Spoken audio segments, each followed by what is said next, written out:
I was feeling kind of sick to my stomach, but, you know, you figure alcohol or Lord knows what could be the cause of that.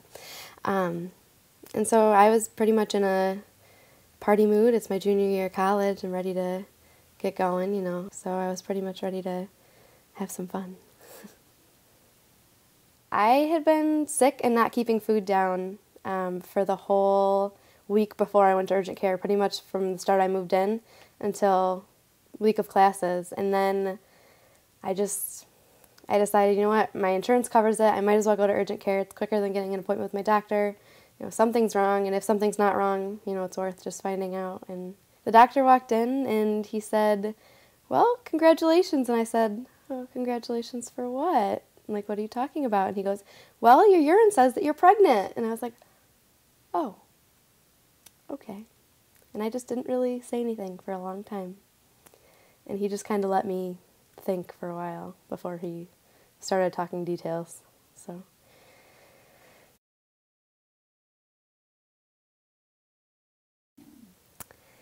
I was thinking, oh shit, you know, what are my parents going to say? How am I going to tell my parents? When am I going to tell my parents? What am I going to do with a kid?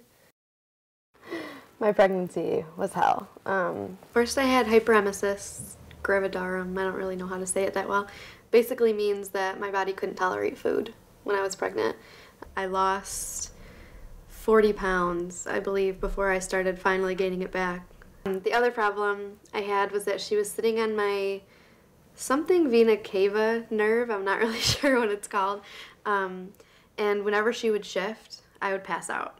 Actually, I went through a lot of different testing through a cardiologist because for a while they thought it was my heart.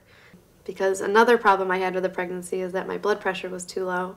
I would be, you know, 50 over 30 at times. It was really, really, really low. So I was on bed rest for 6 months, from the middle of October until when I had her, because I had the PICC line, and so I had to be home for, I think it was 14 hours a day, so I could be hooked up to IVs for 14 hours a day to make sure I got enough fluid.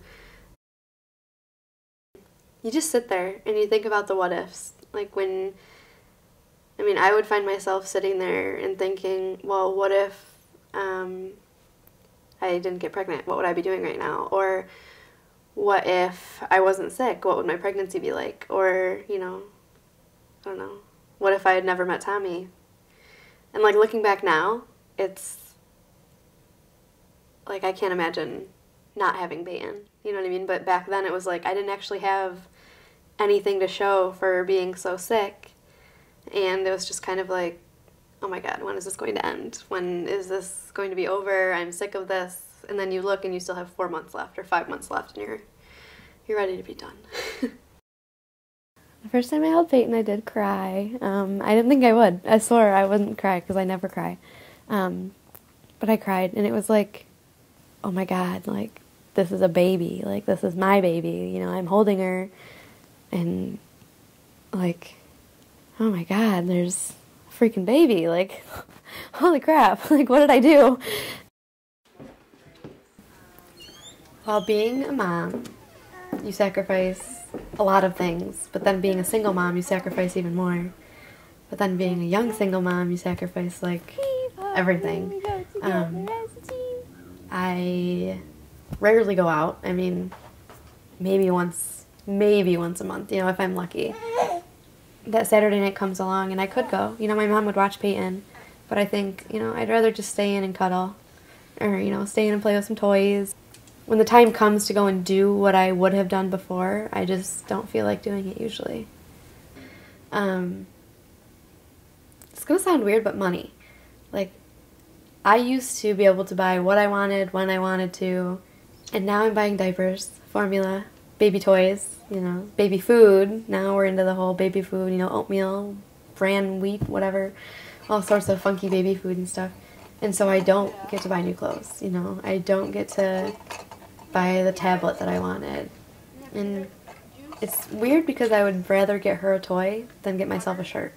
And it's funny, but like when you watch her play with that toy, it's so much more rewarding than that shirt. You're like, oh, well, you know, I can wear that one gray t-shirt over, you know, buying a new one and having her get a new toy because it's just so much fun to watch. Sleep. Definitely sacrifice sleep. Like, it's probably like the biggest thing that you sacrifice.